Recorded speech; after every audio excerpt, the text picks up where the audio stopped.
പേര് ബിനു. ഞാൻ പത്തനംതിട്ടയിൽ നിന്ന് വരുന്നു.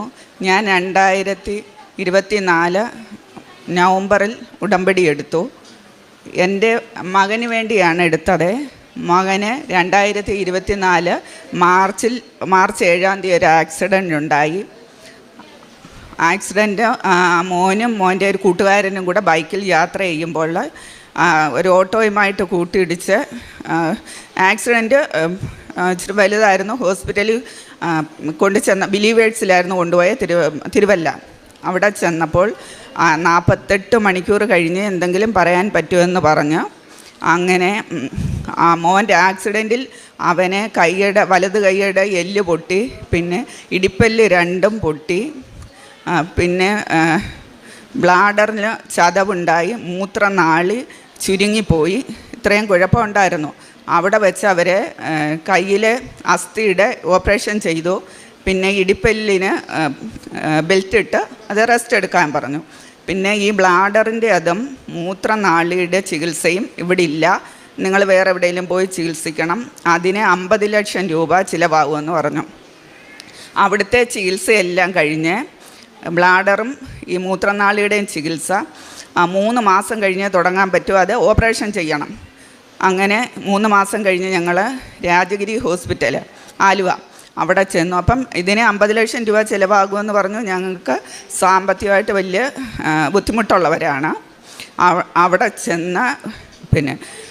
ചെന്നപ്പോൾ ഞങ്ങളൊരു കൃപാസന പത്രം കിട്ടിയായിരുന്നു. അത് ബിലീവേഴ്സിൽ വെച്ച് ഞാനൊരു ഹോസ്പിറ്റലിൽ നിന്ന് തന്നെ ഒരു സാധനം മേടിച്ചു. അത് പൊതിഞ്ഞുകൊണ്ട് വന്നൊരു പത്രമാണ്. അത് ഞാനിങ്ങനെ ആദ്യമായിട്ടാണ് കൃപാസന പത്രം കാണുന്നത്. അത് ഞാനിങ്ങനെ മോൻ്റെ കൈയുടെ ഓപ്പറേഷൻ്റെ അന്ന് അതെടുത്ത് ഇങ്ങനെ വായിച്ചുകൊണ്ടേയിരുന്നു. ഓപ്പറേഷൻ സക്സസ് ആയി. അത് കഴിഞ്ഞ് മോനെ അവിടുത്തെ ബിലീവേഴ്സിലെ ചികിത്സ കഴിഞ്ഞ് ആംബുലൻസിൽ കൊണ്ടുവരുന്ന വഴി ഞങ്ങൾ ഫുഡ് കഴിക്കാൻ ഒരു കടയിൽ കയറി. ആ കടയിൽ കയറിയപ്പോൾ അവർ ചോദിച്ചു ആരാ ആംബുലൻസിൽ കിടക്കുന്നതെന്ന്. എന്നിട്ട് ഞങ്ങൾ പറഞ്ഞു ഞങ്ങളുടെ മോനാണ്. പുള്ളി എന്നോട് ചോദിച്ചു ഞാൻ കയറി മോനെ ഒന്ന് കണ്ടോട്ടെ. ഞങ്ങൾ പറഞ്ഞു കണ്ടോളാം. അന്നേരം ഇവിടെ സിബി എന്ന അദ്ദേഹത്തിൻ്റെ പേര്, കോഴഞ്ചേരി ഒരു ഹോട്ടൽ നടത്തുന്ന ആളാണ്. സിബി അച്ഛൻ കയറി പ്രാർത്ഥിച്ചിട്ട് എന്നോട് ചോദിച്ചു, ഞാനൊരു നോൺ ക്രിസ്ത്യനാണ്. അപ്പം എന്നോട് ചോദിച്ചു കൃപാസനത്തിലെ തൈലം മോൻ്റെ ദേഹത്ത് പുരട്ടുന്നത് കൊണ്ട് നിങ്ങൾക്ക് എന്തെങ്കിലും കുഴപ്പമുണ്ടോ എന്ന് ചോദിച്ചു. ഞാൻ പറഞ്ഞു ഞങ്ങൾക്കൊരു കുഴപ്പമില്ല. അങ്ങനെ അത് പുരട്ടി പ്രാർത്ഥിച്ചിട്ട് ഒരാഴ്ച കഴിഞ്ഞ് സിബിച്ചൻ എൻ്റെ കയ്യിൽ നിന്ന് നമ്പർ മേടിച്ചിട്ട് പറഞ്ഞു ഞാൻ വീട്ടിലൊന്ന് വന്നോട്ടെ എന്ന്. ഞാൻ പറഞ്ഞു വന്നോ. അങ്ങനെ അപ്പം മോൻ്റെ അവസ്ഥയെന്ന് പറഞ്ഞാൽ മോൻ നടക്കത്തില്ല, ഒറ്റ കിടപ്പ, മൂത്രം പോകുന്ന വയറ് കിഴിച്ച് ട്യൂബിട്ടേക്കുക.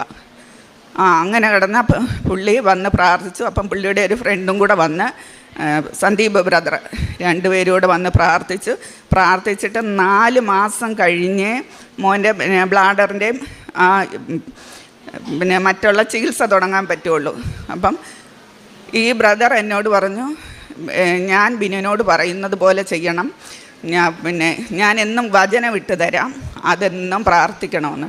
അങ്ങനെ വചനം ഇട്ട് തന്നു. അത് പ്രാർത്ഥിച്ചു. പിന്നെ വിശ്വാസ പ്രമാണം ഞാനിവിടെ വന്ന് ഉടമ്പടി എടുത്തിട്ടില്ല. അപ്പം പുള്ളി അതെനിക്ക് മൊബൈലിലിട്ട് തന്നു. ഞാൻ അപ്പോൾ എവിടെ പോകുമ്പോഴും അത് പ്രാർത്ഥിച്ചു കൊണ്ടേ പോകാവൂ എന്ന് പറഞ്ഞു. അങ്ങനെ ദിവസവും വചനവും കേട്ട് ഈ പ്രാർത്ഥനയും ചൊല്ലിപ്പോയി ഹോസ്പിറ്റലിൽ ചെന്നു. ഓപ്പറേഷന് ഡേറ്റ് നിശ്ചയിച്ചു. ഓപ്പറേഷൻ തിയേറ്ററിൽ കയറ്റിയപ്പോഴേക്ക് ബ്രദർ ഇങ്ങനെ വചനം ഇട്ട് വന്നുകൊണ്ടിരിക്കുക. അതിങ്ങനെ വായിച്ചുകൊണ്ടേ ഇരിക്കാൻ പറഞ്ഞു. ഞങ്ങളിങ്ങനെ പുറത്ത് വെയിറ്റ് ചെയ്തപ്പം ഡോക്ടർ വന്ന് പറഞ്ഞു നിങ്ങൾ ഓപ്പറേഷൻ തിയേറ്ററിൻ്റെ അവിടെ നിൽക്കണ്ട, നിങ്ങളുടെ റൂമിൽ തന്നെ പോയിരുന്നോളാം. ഞങ്ങളങ്ങനെ പോയി റൂമിലിരുന്നു. അപ്പോഴീ വചനങ്ങൾ ഇങ്ങനെ പ്രാർത്ഥിച്ചുകൊണ്ടേയിരുന്നു. ഒരു അരമണിക്കൂർ കഴിഞ്ഞപ്പം ഞങ്ങളുടെ റൂമിൽ പിന്നെ ഫോണിലോട്ട് വലിയ അടിക്കുന്നു. ഇതുപോലെ മോൻ്റെ ആൾക്കാർ അവിടോട്ട് ഓപ്പറേഷൻ തിയേറ്ററിൻ്റെ അടുത്തോട്ട് എല്ലാം പറഞ്ഞു. അവിടെ ചെന്നപ്പം മോനെ ഓപ്പറേഷൻ ഇതായിട്ടില്ല, നമുക്ക് 2 ആഴ്ച നോർമലായിട്ട് മൂത്രം പോകുന്നോ എന്നൊന്ന് നോർമൽ രീതിയിൽ ട്യൂബ് ഇട്ടു, വയറിലൂടെയുള്ള ട്യൂബ്, അങ്ങനെ 2 ട്യൂബ് 2 ആഴ്ച ഇട്ടാമെന്ന് പറഞ്ഞു. എന്നിട്ട് നമുക്ക് എന്താണെന്ന് വെച്ചാൽ ചെയ്യാമെന്ന് പറഞ്ഞ് അങ്ങനെ മോനെ റൂമിൽ കൊണ്ടുവന്നപ്പം സാധാരണ നോർമൽ രീതിയിലുള്ള ആ ബാഗിനകത്താണ് മൂത്രം കൂടുതലും വന്നുകൊണ്ടിരിക്കുന്നത്. വയറ് കിഴിച്ചുള്ള ട്യൂബ്, ആ ബാഗിലൂടെയല്ല മൂത്രം കൂടുതൽ, നോർമൽ രീതിയിലുള്ള ട്യൂബിലൂടെ മൂത്രം വന്ന് അങ്ങനെ ഒരാഴ്ചത്തെ ചികിത്സ കഴിഞ്ഞ് ഞങ്ങൾ അവിടുന്ന് പോയിരുന്നു. അപ്പം ആ ബ്രദർ എന്നോട് പറഞ്ഞു വന്നാൽ ഉടനെ വന്ന് ഉടമ്പടി എടുക്കണമെന്ന്. അപ്പം ഈ മോനൊറ്റ കിടപ്പാൻ നമ്മൾ ഫുഡ് വാരി കൊടുക്കണം, എല്ലാം നമ്മൾ തന്നെ ചെയ്യണം. അങ്ങനെ എനിക്ക് വരാൻ പറ്റിയത് നവംബറിലാണ്. അങ്ങനെ വന്ന് നടക്കാത്ത മോൻ ഇപ്പം. എൻ്റെ പേര് കണ്ണൻ എന്നാണ്, പന്തട്ടയാണ് സ്ഥലം. എനിക്ക് ആക്സിഡൻ്റ് ആയത് മാർച്ച് 7-ാം തീയതിയാണ് ആക്സിഡൻ്റ് ആയത്. അമ്മ പറയുന്നത് കേട്ടിട്ടുണ്ട്. ആക്സിഡൻ്റ് ആയ സമയത്ത് ഡോക്ടർമാരെല്ലാം അമ്മയുടെ അച്ഛനോടും പറഞ്ഞായിരുന്നു 48 മണിക്കൂർ കൂടുതലപ്പുറം പോകത്തില്ലെന്ന് പറഞ്ഞായിരുന്നു. എൻ്റെ പെങ്ങൾ വെളിയിലാണ്, പുള്ളിക്കാരിയൊക്കെ വിളിച്ച് കാണിച്ചോ, അതിനപ്പുറം പോകത്തില്ല, ജീവിച്ചിരിക്കത്തില്ലെന്നൊക്കെ പറഞ്ഞായിരുന്നു. പക്ഷേ ഈ ബ്രദറിനെ കണ്ടെന്ന് പറഞ്ഞില്ലേ അമ്മ, അതിൽ പിന്നെ ഈ മാതാവിൻ്റെ സാന്നിധ്യം എൻ്റെ ജീവിതത്തിൽ ഉണ്ടായത് പിന്നെ എല്ലാ കാര്യങ്ങളും നല്ല രീതിക്കാണ് പൊയ്ക്കൊണ്ടിരുന്നത്. വേദന കുറച്ചേ ഞാൻ അനുഭവിച്ചിട്ടുള്ളൂ. എന്നാൽ പോലും ഞാൻ ഒരിക്കലും ഇങ്ങനെ ഒരു നിൽക്കാൻ പറ്റുമെന്നോ നടക്കാൻ പറ്റുമെന്നോ അങ്ങനെ ഒരു സിറ്റുവേഷനിലല്ലായിരുന്നു. കാരണം എൻ്റെ പെൽവിക് ബോൺ രണ്ടും പൊട്ടിപ്പോയി, കൈ ഒടിഞ്ഞു, യൂറിൻ ബ്ലാഡറിന് തടസ്സം എല്ലാം ഉണ്ടായിരുന്നു. എനിക്ക് ആ സമയത്ത് വലിയ വിശ്വാസമൊന്നും ഇല്ലായിരുന്നു. എന്ന് പറഞ്ഞാൽ ഒത്തിരി അങ്ങ് ഇതിനെപ്പറ്റി കൃപാസനത്തെ പള്ളിയെ പറ്റി ഒന്നും അങ്ങനെ അറിയുന്ന ഒരാളല്ലായിരുന്നു. അങ്ങനെ നോർമലി പ്രാർത്ഥിക്കുക പോവുക അങ്ങനെ ഒരു ടൈപ്പായിരുന്നു. പക്ഷേ ഇടയ്ക്കൊരു ദിവസം പ്രാർത്ഥിച്ചിട്ട് മാതാവിൻ്റെ കാശുരൂപം കൈവച്ച് പ്രാർത്ഥിച്ചിട്ട് ടെസ്റ്റിന് പോയി കഴിഞ്ഞ് കഴിഞ്ഞപ്പം അവിടുത്തെ ഡോക്ടർമാരും സിസ്റ്റർമാരും എല്ലാം പറഞ്ഞ് കുഴപ്പമൊന്നുമില്ല, ചെറിയൊരു ചുരുക്കമേ ഉള്ളൂ, ഇത് ഓപ്പറേഷൻ ചെയ്യേണ്ട വരത്തില്ലെന്ന് പറഞ്ഞ്. അപ്പോൾ ഒരു സന്തോഷം ഉണ്ടായിട്ട് വീട്ടിൽ വന്ന സമയത്ത് ഞങ്ങൾ തന്നെ വീടിനടുത്തൊരു നേഴ്സിനെ വിളിച്ചിട്ട് ട്യൂബ് മാറ്റി സ്വന്തമായിട്ട് യൂറിനേറ്റ് ചെയ്യാൻ നോക്കി. അപ്പം പോയില്ല. അന്നേരം എൻ്റെ വിശ്വാസം മൊത്തവും പോയി. ഞാൻ പറഞ്ഞു ഇനിയും ബൈബിളില്ല, ഒന്നുമില്ല, ഒരു ദൈവങ്ങളുമായിട്ടും പ്രാർത്ഥിക്കേണ്ട, ദൈവം എല്ലാം സയൻസ് മാത്രമേ ഉള്ളൂ, ഒന്നും തരത്തില്ലെന്ന് പറഞ്ഞ്. 2 ദിവസം കഴിഞ്ഞ് കഴിഞ്ഞപ്പോൾ എനിക്ക് ആ ദേഷ്യം എല്ലാം മാറി. എന്നെക്കൊണ്ട് തന്നെ മൊബൈലിൽ കൂടെ രാജേരി ഹോസ്പിറ്റലിൽ സെർച്ച് ചെയ്യിച്ച് എടുപ്പിച്ച് അവിടുത്തെ ഡോക്ടറുമായിട്ട് കോണ്ടാക്ട് ചെയ്ത് എൻ്റെ ഡിസ്ചാർജ് സമ്മറിയും കൊണ്ട് ഹോസ്പിറ്റലിൽ പോയി പുള്ളിക്കാരനെ കാണിച്ച് ഓപ്പറേഷനുള്ള ഡേറ്റ് തന്ന് 1 മാസം കഴിഞ്ഞ് ഹോസ്പിറ്റലിൽ പോയി ടെസ്റ്റ് ചെയ്തപ്പോൾ ഡോക്ടർ എൻ്റെ അടുത്ത് പറഞ്ഞത് ഓപ്പറേഷൻ ചെയ്യും, ഈ ഓപ്പറേഷൻ ചെയ്ത് കഴിഞ്ഞാൽ ഒരുപാട് ഭാവിയിൽ കുഴപ്പം വരും. അപ്പോൾ അതിൻ്റെ ടെൻഷനും വിഷമവും ഉണ്ട്. ആ ഒരു സമയത്ത് ഞാൻ വിശ്വാസം കൈവിട്ടിട്ടില്ല, മാതാവിനെ എപ്പോഴും പ്രാർത്ഥിക്കുമായിരുന്നു. എൻ്റെ അടുത്ത് അതായത് ജൂലൈ 14-നായിരുന്നു എനിക്ക് ഓപ്പറേഷൻ വന്നു. ഒപ്പോസം യൂറിത്തോഗ്രാം എല്ലാം കഴിഞ്ഞ് യൂറിൻ ട്യൂബ് കട്ട് ചെയ്ത് സ്റ്റിച്ച് ചെയ്യുന്ന ഒരു പരിപാടിയാണ്. അതിന് ഒത്തിരി പ്രശ്നങ്ങളും ഒത്തിരി സമയം എടുക്കും എല്ലാം പഴയ പോലെ ആവാൻ. എനിക്ക് അതിൻ്റെതായ വിഷമങ്ങളും കാര്യങ്ങളൊക്കെ ഉള്ള സമയത്ത് ഞാൻ വിശ്വാസം കൈവിട്ടില്ല.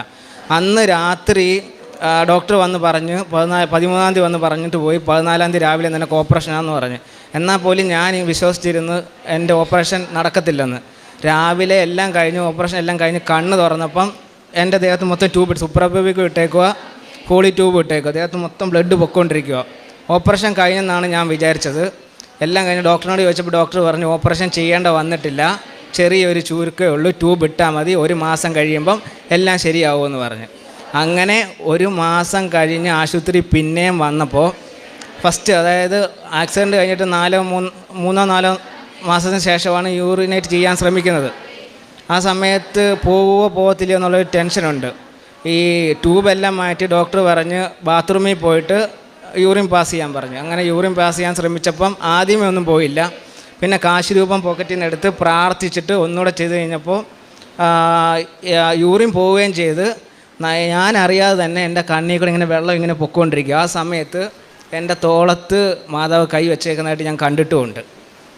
പിന്നെ അതെല്ലാം കഴിഞ്ഞ് ഈ ആക്സിഡൻറ്റ് ഉണ്ടാകുന്നതിനൊരു 1-2 ആഴ്ചയ്ക്ക് മുമ്പ് ഞാൻ എബ്രോഡ് പോകാൻ വേണ്ടി കൊടുത്തേക്കുമായിരുന്നു. അപ്പോൾ ഈ ആക്സിഡൻറ്റ് ശേഷം എൻ്റെ ആ സ്വപ്നങ്ങളെല്ലാം ഇല്ലാതായല്ലോ. അപ്പോൾ അതിൻ്റെ ഒരു വിഷമം കൂടെ ഉണ്ട്. ഇതെല്ലാം ഒന്ന് യൂറിനൊക്കെ പോയി എല്ലാം ശരിയായി വന്നു കഴിഞ്ഞപ്പം പിന്നെയും പ്രാർത്ഥന തുടങ്ങി. ഇനി ഞാൻ പറഞ്ഞു മാതാവേ, എനിക്ക് എൻ്റെ ആ സ്വപ്നങ്ങളൊക്കെ എനിക്ക് ഒന്നുകൂടെ ശരിയാക്കി എടുക്കണം, എനിക്ക് വെളിയിൽ തന്നെ പോയേ പറ്റത്തുള്ളൂ എന്നുള്ള രീതിയിൽ പ്രാർത്ഥന എല്ലാം തുടങ്ങി കഴിഞ്ഞ് കഴിഞ്ഞ് പെട്ടെന്ന് തന്നെ എൻ്റെ എബ്രോഡ് പോകാനുള്ള കാര്യങ്ങളെല്ലാം ശരിയായി, പഠിക്കാനുള്ള കാര്യങ്ങളും എല്ലാം ശരിയായി, MBA പഠിക്കാനുള്ള എല്ലാം എൻ്റെ ആഗ്രഹം അതായിരുന്നു. അത് തന്നെ എല്ലാം ശരിയായി, അഡ്മിഷനും കിട്ടി.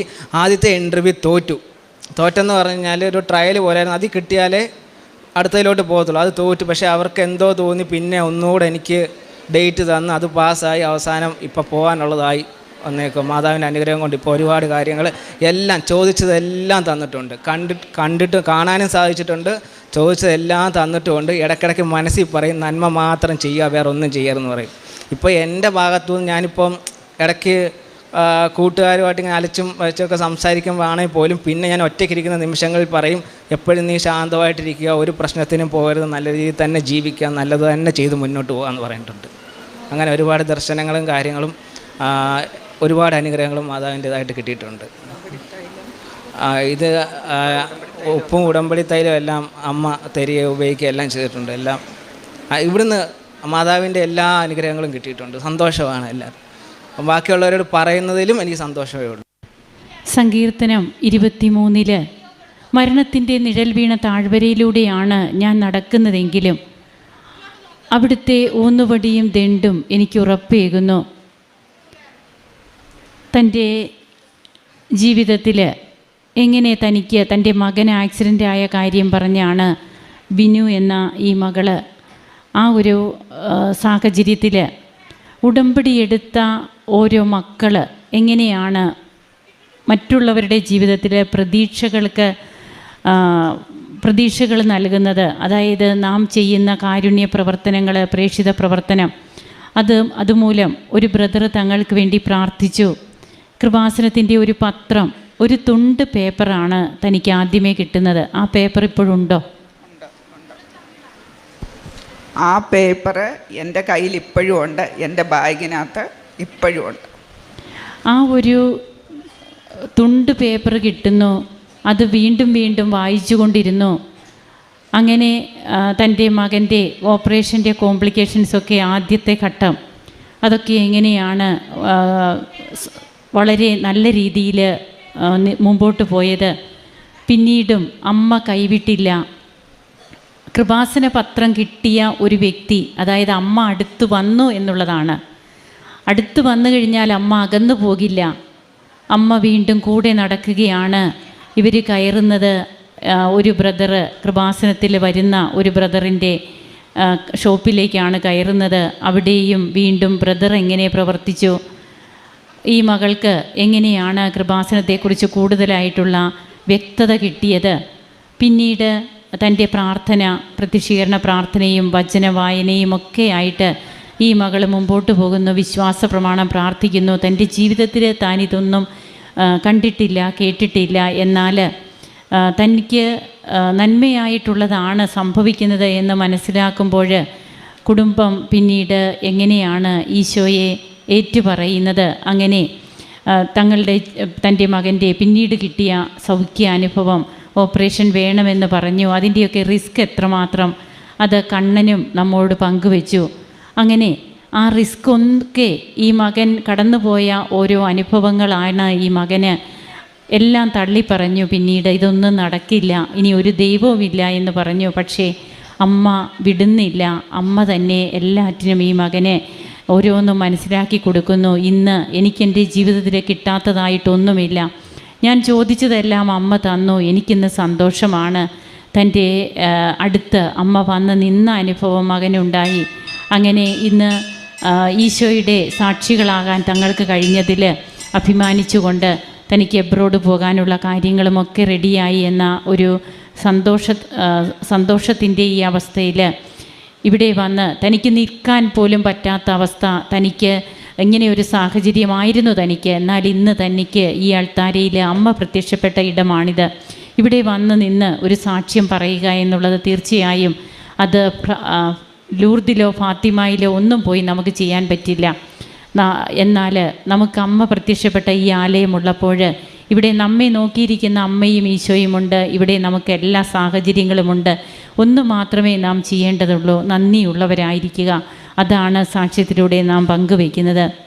ദൈവത്തെ മഹത്വപ്പെടുത്തി ഈ കുടുംബം ഇന്നിവിടെ സാക്ഷ്യം പങ്കുവയ്ക്കുമ്പോൾ മരണത്തിൻ്റെ നിഴൽ വീണ താഴ്വരയിലും നമ്മെ കൈപിടിച്ചുയർത്തുന്ന കർത്താവിൻ്റെ കരുതലുള്ള സ്നേഹത്തിന് നമുക്ക് കൂടുതൽ നന്ദിയുള്ളവരാകാം. കരങ്ങൾ അടിച്ച് നമുക്ക് ദൈവത്തെ ആരാധിക്കാം, മഹത്വപ്പെടുത്താം.